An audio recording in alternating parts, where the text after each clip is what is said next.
Hello students, GPM school online channel में आपका स्वागत है। मैं हूं सूरज शर्मा, क्लास 10th। कल हमने एक्सरसाइज 2.3 का क्वेश्चन नंबर फर्स्ट कर दिया था और आज हम क्वेश्चन नंबर 2 से स्टार्ट कर रहे हैं। और एक बार बार मैं ये कहता हूं कि चैनल को सब्सक्राइब आप अगर कर दोगे तो मेरे द्वारा बनाई गई हर एक वीडियो आपके पास नोटिफिकेशन आ जाएगा कि मैंने एक वीडियो बनाई है और आप उसको देख सकते हो। तो चैनल को सब्सक्राइब करते रहना और अगर आपने कर दिया है तो दोबारा ना करना, अनसब्सक्राइब हो जाएगा।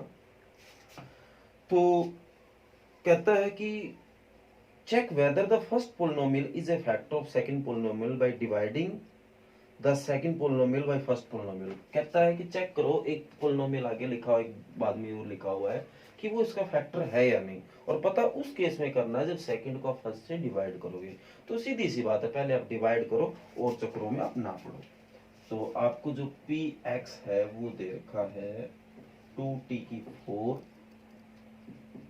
3t की 3, 2t square minus 9t minus 12। और जो वैसे नॉर्मली टी में आती है पी टी बोला करो आप, और ये जी टी, ये आपका टी स्क्वेयर माइनस 3। तो सीधी सी बात है, आपको डिवाइड करना है।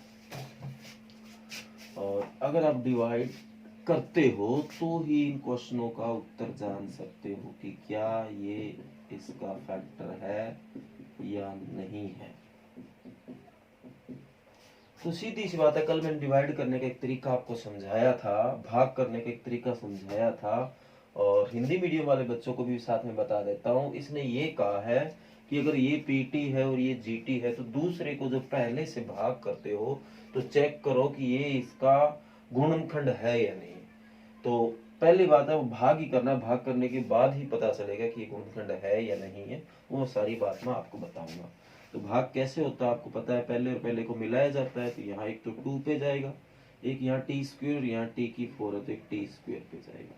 तो 2t स्क्वेयर पे जाएगा ये सारा। तो 2t स्क्वेयर की टी स्क्वेयर से मल्टी 2t की 4, और 2t स्क्वेयर की -3 से करेंगे -6t स्क्वेयर। तो ये तो क्यूब वाला है तो वो -6t स्क्वेयर यहाँ आ जाएगा। तो साइन बदलते हैं, ये माइनस और ये प्लस, तो इससे कट हो गया। तो 3t की 3 पड़ा है, 6t स्क्वेयर प्लस का और माइनस का 2t स्क्वेयर है तो 4t स्क्वेयर -9t और -12। तो देखिए भाई, यहाँ टी स्क्वेयर और यहाँ 3t की 3 है तो एक तो t पे जाएगा और एक 3 पे जाएगा तो 3t। तो 3t की इससे मल्टी करो, गुणा करो तो 3t की 3 आ गया, और 3t की -3 से माइनस का 9t आ गया। तो साइन बदला, ये माइनस और ये प्लस, ये इससे कट हो गया। तो यहाँ बचा 4t स्क्वेयर और ये इससे कट ही हो गया, एक जैसा आ गया -12। तो यहाँ भी टी स्क्वेयर, यहाँ भी टी स्क्वेयर, सीधा 4 पे जाएगा। तो 4 पे गया 4t स्क्वेयर -12, साइन बदला माइनस प्लस, ये इससे कट, ये इससे कट, क्या रिमाइंडर आ गया 0। शेषफल क्या आ गया 0। तो हमें ये ज्ञात करना था, ये फाइंड करना था कि क्या ये जो है वो इसका फैक्टर है या नहीं, या ये जो है वो इसका गुणनखंड है या नहीं है। तो जब शेषफल, जब रिमाइंडर 0 आ जाता है तो इसका मतलब ये इसको पूरा पूरा भाग करता है, तो ये इसका एक फैक्टर है, ये इसका एक गुणनखंड है। तो ये यस कहोगे आप, हाँ कहोगे यस, ये इसका फैक्टर है। जीटी जो है वो पीटी का फैक्टर है, हाँ जीटी जो है वो पीटी का गुणनखंड है। तो इस तरीके से आप पता कर सकते हैं। तो इसके 3 पार्ट है। शेषफल रिमाइंडर अगर 0 आ जाए तो यस कहोगे, और 0 के अलावा कुछ भी आ जाए तो नो कहोगे। नेक्स्ट जो क्वेश्चन मैं आपको करवाने जा रहा हूं इतना ज्यादा इंपॉर्टेंट है कि लगभग लगभग हर बार पेपर में आता है। हर बार, समझ गए ना इसका मतलब क्या होता है, हर बार का। बहुत बार मैंने इस क्वेश्चन को पेपर में देखा है, बहुत ज्यादा बार।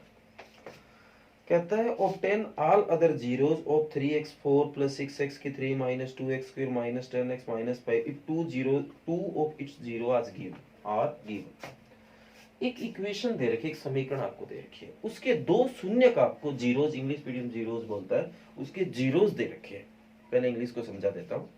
एक इक्वेशन दे रखी है, उसके हमें 2 जीरोज दे रखे हैं और कहते हैं बाकी बचे हुए जीरोज निकाल के लाओ। अब पहली बात तो ये हमें ये भी पता होना चाहिए कि बाकी बचे हुए जीरोज कितने हैं। इसके बाद अब हिंदी मीडियम में आए तो वो ये कहता है कि एक समीकरण मैं आपको दे रहा हूं, उसके दो शून्य भी आपको मैं दे रहा हूं, आप उसके बचे हुए और शून्य ज्ञात करें।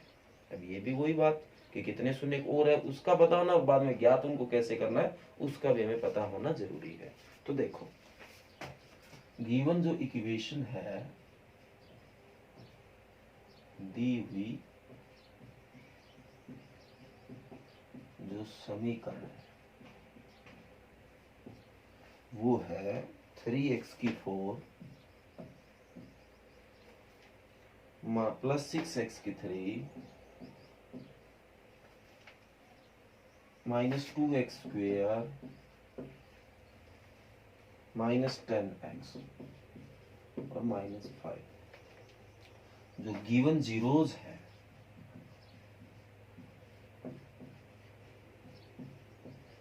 दिए हुए जो शून्यक है वो आपको दे रखा है वर्गमूल √5/3 एंड माइनस √5/3। ये आपको जीरोस दे रखे। अब हमें कैसे इस इक्वेशन के बचे हुए जीरोस जो शून्य का वो निकाल के लाए। सबसे पहले तो हमें ये भी पता होना चाहिए कि इस इक्वेशन में बचे हुए जीरोस कितने हैं और फिर हमें उनको निकालने का प्रोसेस जारी करना है। इसकी मैक्सिमम पावर कितनी है 4, तो इसमें 4 जीरोस निकलते हैं। मैक्सिमम पावर ही जीरोस होता है। 2 जीरोस आपको दे रखे मतलब 2 जीरोस आपको निकाल के लाने। तो ध्यान से देखना इस टॉपिक को मैं कैसे करवा रहा हूँ। कंसेप्ट अगर समझ में आ गया तो क्वेश्चन की लेंथ ज्यादा होने कारण आपको दिक्कत नहीं आएगी। तो आप 2 शून्य दे रखे, 2 जीरोस हमें दे रखे हैं, आप उनसे एक इक्वेशन बनाते हैं। तो पिछले एक्सरसाइज में हमने सीखा था अगर हमारे पास सम ऑफ जीरोस और प्रोडक्ट ऑफ जीरोस हो, शून्यकों का जोड़ और शून्य को गुणा हो तो हम इक्वेशन बना सकते हैं। अब आप सोचो सर इनसे इक्वेशन बनाने से इसके शून्य कैसे निकल जाएंगे, वो भी मैं आपको बताऊंगा। तो ध्यान से देखो, तो सम ऑफ जीरोस शून्यकों का योग, तो सीधी सी बात है जोड़ कर दो और सीधे शून्य दे दिया आपको √5/3 और माइनस √5/3 वर्गमूल 5/3। तो जोड़ आपका क्या आ गया जीरोस। इसी तरह प्रोडक्ट ऑफ जीरोस,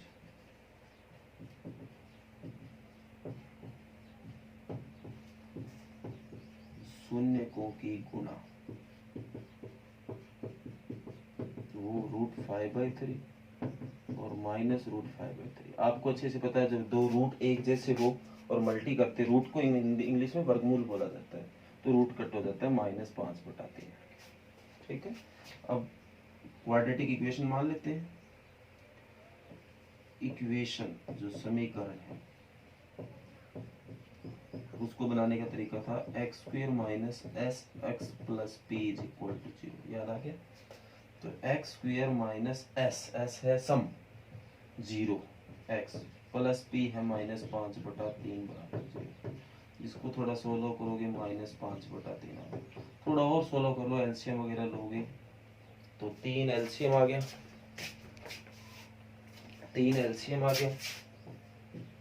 इसको इसे भाग किया 3x², इसको इसे भाग किया -5 बराबर 0। तो ये इसके जाके 0 हो गया।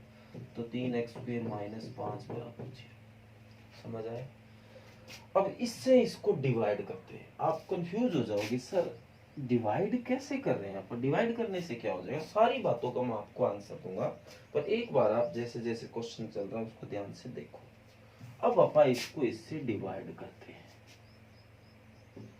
3x की 4 प्लस 6x की 3 -2x² - 10x - 5 को 3x² - 5 से डिवाइड किया।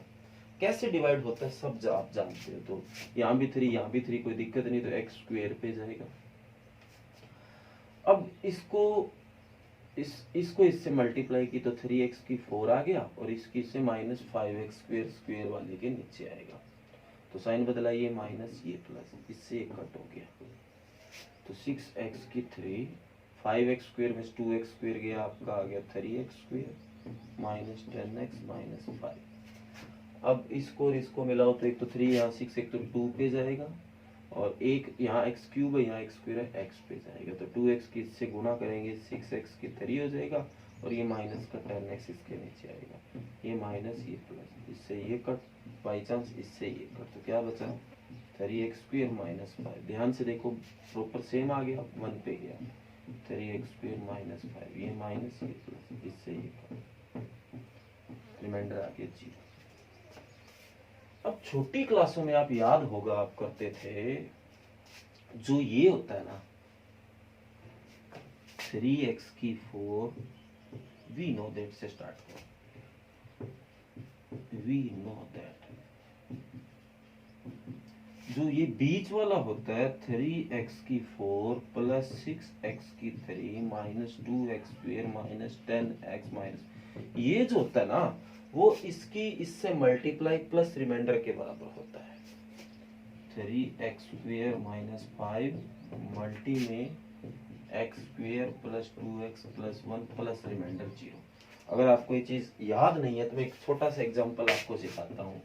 आप 6 को 2 से डिवाइड करो, कितने पे जाएगा 3 पे, कितना आ गया 6, रिमाइंडर क्या बच गया 0। तो ये जो 6 है वो इसकी और इसकी मल्टीप्लाई प्लस रिमाइंडर करते हो तो क्या बराबर नहीं आ रहा, 2 3 जा 6 प्लस 0 इज इक्वल टू 6। तो ये एक छोटा सा एग्जांपल आपको काम कर गया। अब प्लस 0 करो ना करो आपको पता है कोई ज्यादा फर्क नहीं पड़ता। अब इसके जीरोज निकाले या इसके जीरोज निकाले एक ही बात है। इसके अगर निकलते तो क्यों इतना लंबा चौड़ा पानी क्वेश्चन बढ़ाया, इसके तो हमसे निकलते नहीं, इसके निकाले जा सकते हैं, इसके जीरोज हम निकालते हैं क्योंकि ये और ये एक ही चीज है, इक्वल है। तो जब भी जीरोज निकालते हैं इक्वल टू क्या करते हैं 0। तो 3x स्क्वायर माइनस 5 भी इक्वल टू 0 हो गया and x square plus 2x plus 1 भी 0 हो गया। अब आप अच्छे से जानते हो, अच्छे से ये चीज समझ गए होंगे कि कैसे 0 निकालता है। माइनस का 5 इधर आके प्लस का 5, ये इस तरह की इसकी डिवाइड में 5/3 बोथ साइड रूट किया, इससे कटा। आपको पता है जब भी रूट से कोई चीज बाहर आती है आगे प्लस माइनस लग जाता है। तो एक तो प्लस का रूट 5/3 आ गया और एक माइनस का आ गया। तो ये तो हमें पहले ही पता था, तो ये तो हमारे पास पहले ही थे। मेन जो चीज निकलनी है वो यहाँ से निकलनी है, इससे सीधे नहीं निकाले जा सकते, इससे आप फैक्टर ही बना के निकाल सकते हो। और फैक्टर कैसे बनाया जाता है आपको पता है, सम करें तो जोड़ करें तो 2 आए और गुणा करें तो 1 आए। ऐसा नंबर बताओ पिछले सम में, पिछले एक्सरसाइज में किया है, 1 और 1। तो x square 1x plus 1x plus 1 बराबर 0। तो दोनों में x कॉमन आया तो x प्लस 1, इधर से भी 1 कॉमन आया तो x प्लस 1 बराबर 0। तो x प्लस 1 कॉमन आ गया, इधर भी x प्लस 1 आया बराबर 0। तो प्लस का 1 इधर आपके माइनस का 1 हो जाएगा और इसी तरह x प्लस 1 बराबर 0 लिया और प्लस का 1 इधर आके माइनस का 1। तो ये देखो दो जीरोस, हालांकि बाई चांस सेम आए हैं पर कोई रूल नहीं है, सेम ही आते हैं, अलग अलग भी आ सकते हैं। ये दो जीरोस हमें निकालने थे, वो दिए हमने निकाल। तो ये हमारा क्वेश्चन नंबर 3 है बेटा, मोस्ट से मोस्ट इंपॉर्टेंट क्वेश्चन है। मैं एक बार चेक कर लेता हूँ कि पूरा ये आ रहा है कि नहीं आ रहा है इसमें।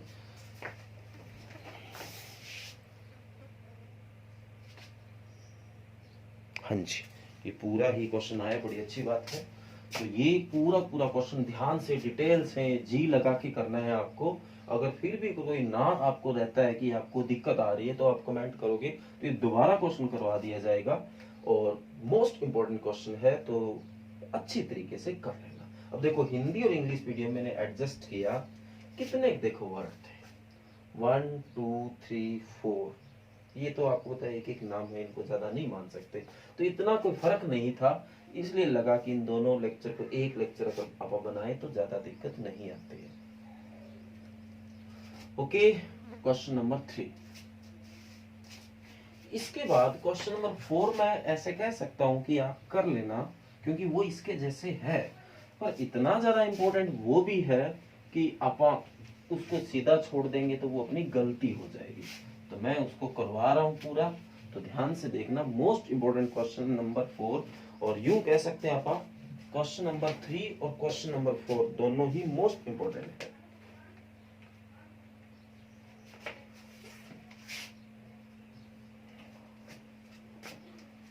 क्वेश्चन नंबर 4, कहता है on dividing x cube minus 3x square plus x plus 2 by a polynomial gx the question and remainder will be, आपको दे रखे हैं रिस्पेक्टिवली फाइंड gx। कहता है कि एक इक्वेशन है, एक पोलिनोमियल है, उसको अगर किसी gx से डिवाइड करते हैं, मतलब इसको ये नहीं पता किस से डिवाइड करें, तो क्वेश्चन और रिमाइंडर ये आते हैं, तो वो gx क्या था आप वो पता करें। ये इंग्लिश मीडियम का था। अब हिंदी मीडियम देखो, एक बहुपद दे रखा है, उसको कहता है किसी gx से जब आप भाग करते हैं तो जो भागफल और शेषफल है वो मैं आपको दे रहा हूं, तो आप बताओ किससे भाग किया था, ये निकाल के लाना है। तो देखो आपको जो डिवाइडेंट है, पिछली वीडियो में बताया था ये क्या होता है, ये होता है भाज्य, जिसको आप बोलते हैं डिवाइडेंट को px। जो px बोला जाता है वो है आपका x cube minus 3x square plus x plus 2। इसके बाद जो डिवाइडेंट है, डिवाइजर, डिवाइजर स्पेलिंग सही गलत है डिवाइजर की,